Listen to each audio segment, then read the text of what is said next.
మనకు veg non veg అనేది ఒక పెద్ద డిబేట్ లాంటిదే కదా. ఒకరికి వెజ్ అంటే ఇష్టం, ఇంకొకరికి ముక్కలేనిదే ముద్ద దిగదు. చికెన్, మటన్, చేప, రొయ్యలు ఏదైనా సండే లాంటి స్పెషల్ డేస్ కి ప్లాన్ ఫిక్స్. వేడి వేడి వంటలు, బిర్యానీ, ఫ్రై కర్రీ అన్నీ రెడీ. కానీ వైద్యులు మాత్రం నాన్ వెజ్ తిన్న తర్వాత కొన్ని ఫుడ్స్ మాత్రం పూర్తిగా దూరం పెట్టాలి, లేదంటే లేనిపోని ఆరోగ్య సమస్యలు వస్తాయంటున్నారు. మరవేంటో ఇప్పుడు చూసేద్దాం. మొదటగా పాలు. నాన్ వెజ్ తిన్న వెంటనే పాలు తాకండి, ఎందుకంటే చికెన్, మటన్, చేపలు వేడి స్వభావం కలిగి ఉంటాయి. పాలు మాత్రం చల్లటి స్వభావం. ఈ కాంబినేషన్ టాక్సిన్స్ తయారు చేస్తుంది, జీర్ణక్రియలో గందరగోళం చేస్తుంది.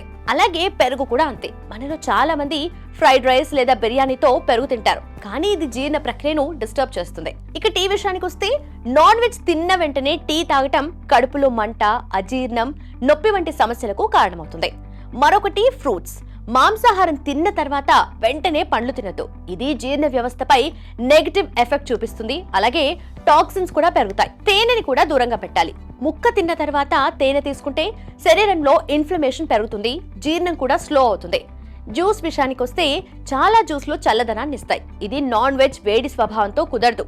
కనీసం 2-3 గంటలు గ్యాప్ ఇవ్వాలి.